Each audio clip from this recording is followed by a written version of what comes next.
In today's social landscape, the subtle, organic dance of mutual attraction has been largely supplanted by a more rigid and engineered, dynamic, the one-sided pursuit.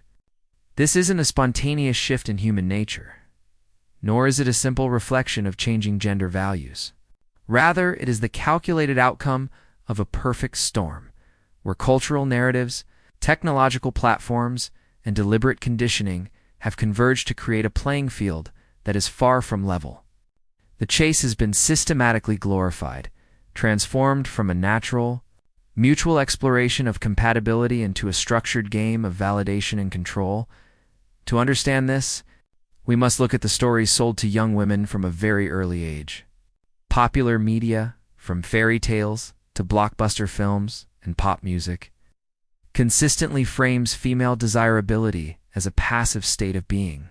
The narrative is not that a woman's character, integrity, or partnership builds her value, but that her beauty and mere existence alone constitute a prize to be won. She is the princess in the castle, the reward at the end of the hero's quest.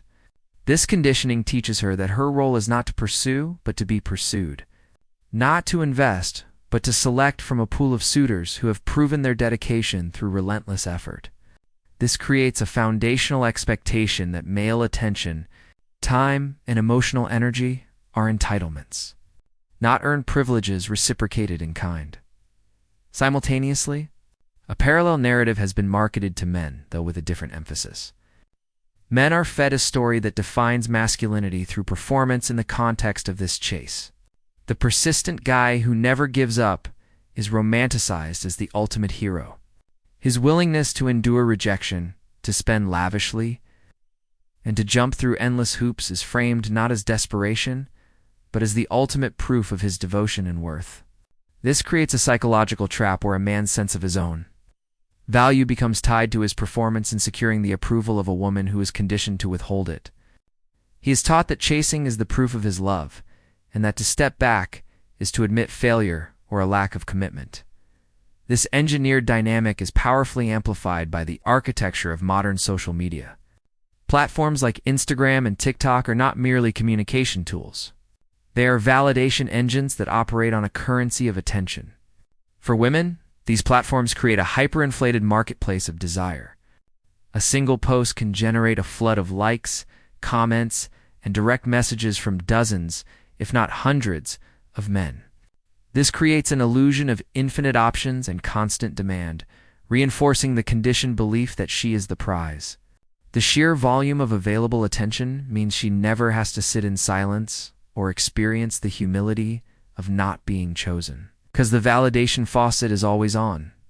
This environment discourages her from developing the proactive skills of courtship or making genuine investments in any one person, because a new source of validation is always just a notification away.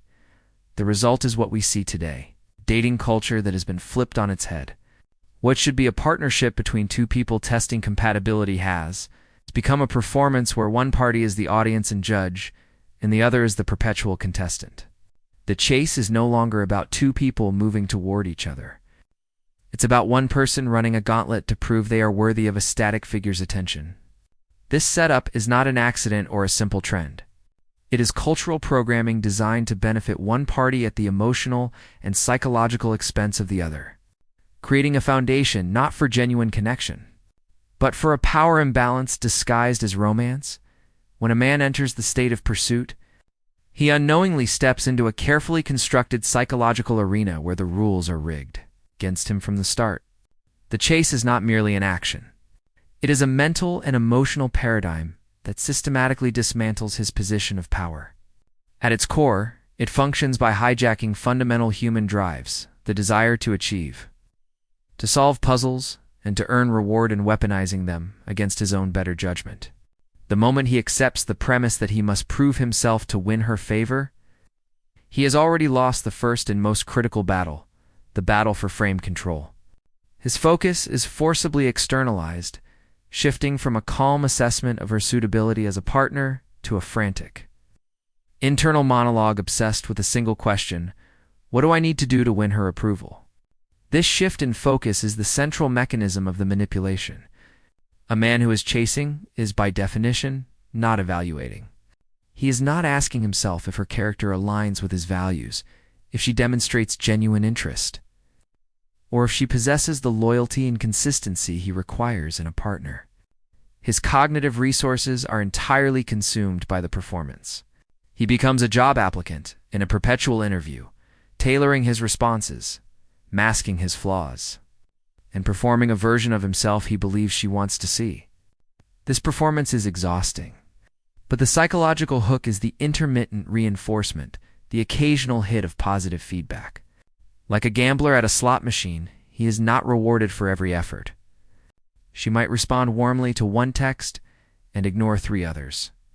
This unpredictability is not accidental. It is a powerful tool that fuels the addictive cycle. The uncertainty keeps him off balance, constantly trying to decipher the pattern. Convinced that the next pull of the lever will be the jackpot. This dynamic creates a profound imbalance of power. The woman occupies the role of the gatekeeper, holding the keys to the validation he seeks. Because he is the one performing, she is relieved of any accountability for her own behavior. She can be inconsistent, distant, or even disrespectful, and he will not see these as red flags disqualifying her. Instead, his mind, now wired for the chase, will reframe her poor behavior as another obstacle to overcome, another test of his worthiness. He thinks she's playing hard to get, or I must not have proven myself enough yet. This is the ultimate inversion of reality. Her flaws become his challenges. Her withdrawal of attention does not cause him to withdraw in turn. It triggers him to invest more, to plan a grander date, to compliment more lavishly. Each time he does this, he sends her a subconscious message. Your attention is more valuable than my time, my energy, and my self-respect. Furthermore, the chase effectively trains her to see his efforts as the baseline, not as generosity. The first bouquet of flowers is a pleasant surprise. The 5th is an expectation. His consistent investment becomes the new normal, and anything less is perceived as a withdrawal of interest on his part. This creates a ratchet effect, where the level of required effort only ever increases. He must constantly escalate to create the same impact, leading to emotional and often financial bankruptcy. He is financing his own demotion, paying for the privilege of being seen as desperate. The most damaging aspect of this psychological trap is how it corrodes a man's sense of self. His identity becomes fused with his performance in the chase. His value is no longer intrinsic based on his character, his mission. His principles, but is entirely contingent on her reactions. Her smile becomes a promotion. Her silence, a demotion. This external locus of evaluation is a form of psychological slavery. He lives in a state of low-grade anxiety, hypervigilant to her every mood and message, interpreting them as report cards on his worth as a man. This desperate state is palpable, and ironically, is the very thing that destroys her attraction. While she may enjoy the ego boost of being chased, on a deeper, often unconscious level, she loses respect for a man who so readily abandons his own center of gravity. She sees a man who is willing to sacrifice his dignity for a scrap of her attention, and she intuitively understands that a man without self-respect cannot be a reliable leader or protector. He has proven his devotion, but at the cost of her respect. The chase, therefore, is a self-defeating prophecy, the very process designed to win her over. Yes. The same process that ensures he will ultimately be seen as unworthy of her long-term loyalty. It is a performance where the harder he dances, the more the audience despises the dancer. The cultural and psychological machinery of the chase, potent in its own right, has been launched into hyperdrive by the rise of social media. These platforms, Instagram, TikTok, Snapchat, and their counterparts, are far more than just tools for connection. They are sophisticated digital ecosystems engineered to commodify attention. For the modern dynamic of pursuit, they have acted as both an amplifier and a brutal disfigure, transforming social interaction into a high-stakes marketplace where human connection is bartered for validation. And the chase has become a public, zero-sum game. At the most fundamental level, social media has created a state of perceived infinite optionality, particularly for women. In the pre-digital age, A person's social sphere was limited by geography, community, and social circle. Today, a woman's potential audience is global. A single, strategically crafted post, a photograph, a fleeting video, suggestive caption can act as a beacon, summoning a wave of validation from hundreds, even thousands, of men. This digital deluge creates a powerful and often addictive feedback loop. The likes, heart-eyed emojis, flirtatious comments, and flooded direct messages serve as tangible, quantifiable proof of her desirability. This constant external validation powerfully reinforces the conditioned narrative that she is the prize.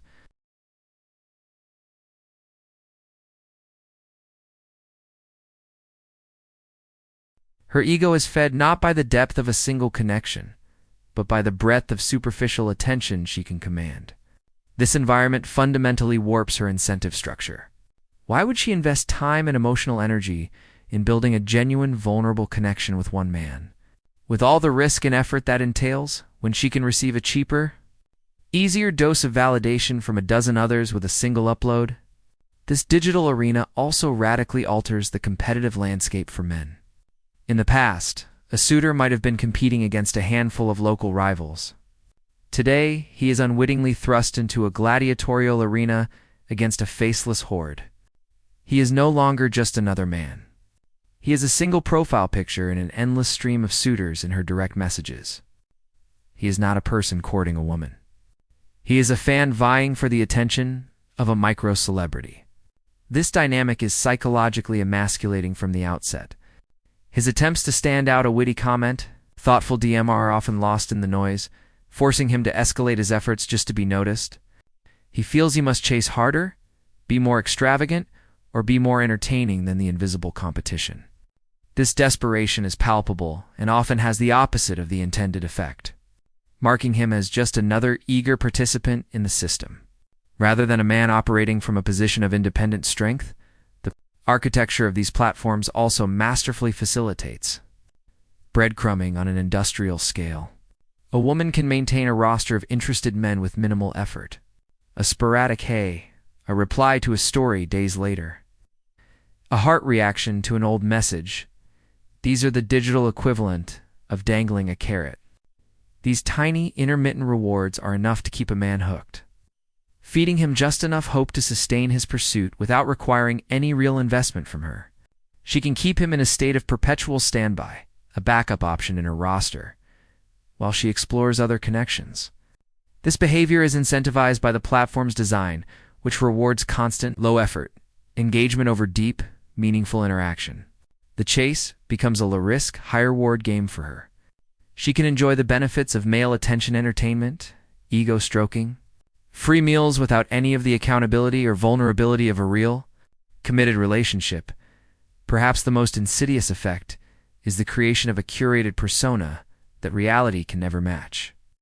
Social media profiles are highlight reels, meticulously crafted illusions of a perfect life, boundless happiness, and flawless appearance. A man chasing this digital phantom is not chasing a real, complex, flawed human being. He is chasing a filtered fantasy. This inflates his perception of her value to unsustainable levels, making him willing to invest even more in the chase for what he believes is an unattainable prize. Conversely, the woman behind the profile begins to believe her own curated image. The chasm between her online persona and her real, everyday self can lead her to feel that the ordinary, flawed men in her life are inadequate, further fueling her desire to remain aloof and keep chasing the high of new, idealized digital attention. In this digitally mediated environment, the chase is no longer a simple interaction between two people. It is a distorted public performance. The man is a supplicant financing an ego economy with his attention and effort. The woman is the central bank, distributing validation as currency and hoarding the social capital it generates. This system doesn't just facilitate the chase. It industrializes it, turning the human desire for connection into a brutal, impersonal competition that leaves men feeling drained and interchangeable, and women increasingly disconnected from the realities and rewards of genuine, mutual intimacy. The game is no longer just rigged. It's being played on a field that never closes, with an infinite number of players, and the rules changing with every algorithm update. The relentless pursuit. Fueled by cultural conditioning and digital amplification, leads to an outcome that is as predictable as it is tragic. The brutal, unspoken truth is that the chase is not a test of love or devotion. It is a test of submission. Its ultimate function is to reveal how much of his self-respect a man is willing to sacrifice in exchange for the mere possibility of validation. This process systematically dismantles the very qualities that form the foundation of genuine attraction, creating a cruel paradox where the harder a man fights to win her favor, the more he ensures his own emotional demise and eventual dismissal. The mechanism of this self-defeat lies in the psychology of value and predictability. Attraction, on a fundamental level, is not sparked by unwavering certainty of a man's availability. It is ignited by the positive tension of uncertainty and the perception of his intrinsic value. When a man is locked in a chase, he removes all uncertainty. His constant texting, planning, and supplicating behavior broadcast a clear, desperate message: I have nothing more important going on in my life than you, and I will wait indefinitely for your attention. This neediness is the antithesis of strength. A man who is so readily available, whose world seemingly revolves around her whims, is not perceived as a prize to be won. He is seen as a resource to be consumed. He becomes predictable, and predictability is the death of intrigue. The thrill for her was never in the capture, but in the hunt itself. The moment she is certain of her possession of him, the game is over. The player moves on. This erosion of respect is gradual and insidious. Initially, his efforts may be flattering. The flowers, the compliments, the expensive dates are enjoyable tokens of admiration. But as the chase continues, the meaning of these actions morphs in her eyes. Persistence stops looking like devotion and starts looking like desperation. Compliance ceases to appear chivalrous and begins to seem weak. She unconsciously starts to wonder, if he has so little regard for his own time, energy, and dignity, why should I hold him in high regard? A man who willingly places himself at the bottom of his own priority list teaches her to see him as an option of last resort. He is training her to believe that he is lucky to have her attention, while she is settling for his devotion. This power imbalance is emotionally corrosive. It transforms a potential partner into a supplicant, and no one feels deep, lasting attraction for someone they perceive as beneath them. The final, devastating outcome is the phenomenon of being drained and discarded. The man who chases with everything he has makes himself into a temporary utility. He becomes a source of entertainment, a provider of emotional drama, a financier of experiences, and a boost for her ego. He is the audience for her performance, and for a time, that has its uses. However, once he has been fully drained, once his emotional, financial, and psychological resources have been depleted to the point where his desperation becomes palpable, or once he has proven his loyalty so completely that no mystery remains, his utility expires. The very exhaustion and emptiness he feels from the chase are the very qualities that make him unattractive.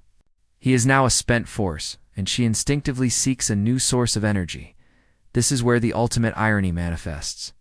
The man who often wins in this toxic dynamic is not the one who chased the hardest, but the one who broke the script.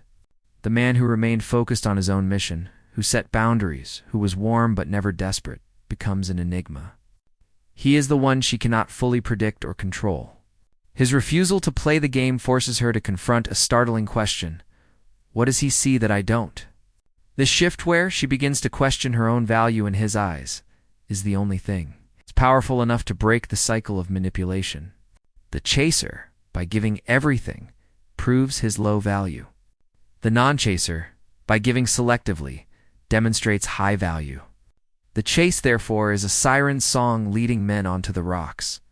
It promises a destination of love and commitment. But the journey itself ensures that those who complete it arrive too broken to be desired and too predictable to be kept. The man who secures her attention through relentless pursuit doesn't win her loyalty.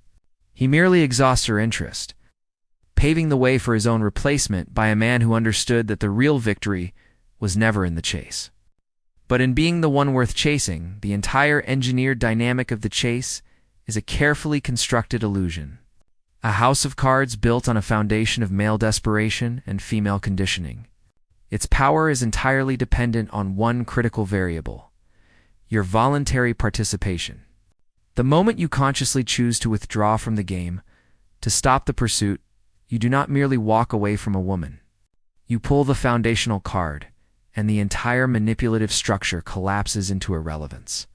This act of refusal is not an act of surrender, but the ultimate declaration of sovereignty.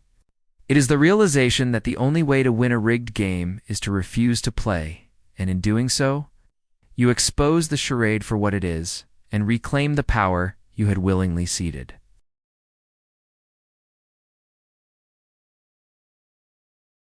This begins with a fundamental internal shift: the reclamation of your own frame. The frame is the subjective reality in which an interaction takes place, the unspoken set of rules, expectations, and power dynamics. Throughout the chase, you have been living within her frame, where the central question is, am I good enough for her? The moment you stop chasing, you forcefully establish your own frame, where the central question becomes, is she good enough for me? This is a revolutionary act. It means your attention, your time, and your emotional energy are no longer free commodities to be given away in hope of a return. They become valuable currencies, earned through demonstration of character, consistency, and mutual effort. You transition from being a contestant auditioning for her approval to becoming the judge of who is worthy of a seat at your table. This isn't arrogance. It is the simple, profound clarity of a man who knows his own worth and has better things to do than beg for scraps of affection. The immediate consequence of this withdrawal is a powerful, resonant silence. Where there was once the noise of your texts, calls, and plans, there is now a void. This silence is not passive. It is an active force. It acts as a litmus test, ruthlessly separating illusion from reality. For the woman who was only entertained by the chase, this silence is her cue to vanish. She will move on quickly, not because you were inadequate, but because you removed the fuel for her ego. Her departure is not a loss. It is a liberation. It is the system efficiently removing a person who never had any genuine interest in you, only in the validation you provided. Conversely, if there was a seed of authentic attraction beneath the game playing, your silence becomes the catalyst that forces it to grow. She is suddenly thrust out of her passive role. The predictable script is gone.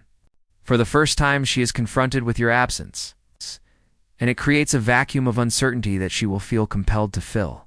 She may reach out, test you with a casual message, or even express frustration. This is not a guarantee of a healthy future, but it is the essential first step. You have forced her to invest. This dynamic works because it taps into the true engine of attraction, not the security of being chased, but the compelling mystery of the unknown. A man who is entirely predictable, who wears his devotion on his sleeve, offers no challenge. There is no puzzle to solve, no depth to plumb. He is an open book, and a boring one at that. But the man who refuses to chase is an enigma. His inner world is not readily accessible. His priorities are clear, and she is not at the top of them. This creates what psychologists call cognitive dissonance. It clashes with her conditioned expectation that men will always pursue. This dissonance generates intense curiosity. She begins to wonder, what does he have that I don't? What is he doing that is more important than me? This curiosity is the raw material of genuine desire. It is no longer about the power she holds over him, but about the value she perceives in him. You become the prize, not through proclamation, but through posture. The practical application of this philosophy is not about playing petty games of hard to get or deploying manipulative tactics of your own. It is about a sincere and wholesale reinvestment of your energy inward. The most powerful way to stop chasing is to become so consumed by your own purpose that you simply do not have the time or mental bandwidth for the performance. Your mission, your career, your craft, your health, your intellectual pursuits becomes the central focus of your life. When a man is genuinely dedicated to building a life he is proud of, it radiates from him. This is what is often called frame. and it is unshakable because it is authentic. Women can sense when a man is anchored to something greater than their approval. They intuit that they cannot compete with his vision for his own life. And the only way to be part of it is to rise to meet him. Not to demand he abandons it for her.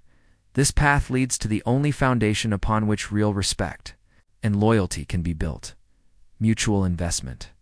The chase dynamic is, by its nature, one-sided. It is a preview of a relationship where you will always be giving and she will always be taking. By refusing to chase, you demand balance from the very beginning. You create a dynamic where effort must flow from both sides for the connection to advance. If she suggests a plan, you match her enthusiasm. If she communicates openly, you reciprocate with honesty. If she makes time for you, you make time for her. This transforms the interaction from a performance into a partnership. It is a quiet, firm demonstration that you are a full and equal participant in the relationship, not a servant hoping for a reward. Ultimately, the man who refuses to chase is not rejecting women. He is rejecting manipulation. He is drawing a line in the sand that says, "My dignity is not negotiable." This stance is rare and therefore powerful. In a world where most men are tripping over themselves to prove their worth, the man who stands still, who is calm, centered, and self-possessed, becomes unforgettable. He is the one who breaks the conditioning and shatters the illusion. He forces every woman he encounters to show her hand, to reveal whether she is interested in a true connection or merely in the thrill of the game. By reclaiming your power, you cease to be a player in someone else's drama and become the author of your own story. You win not by securing the affections of a particular woman, but by building a life of such substance that the right partner, one who respects you too much to demand a chase, will be compelled to walk beside you. The real victory was never in the pursuit. It was always in the peace, power, and self-respect you find when you finally stop running.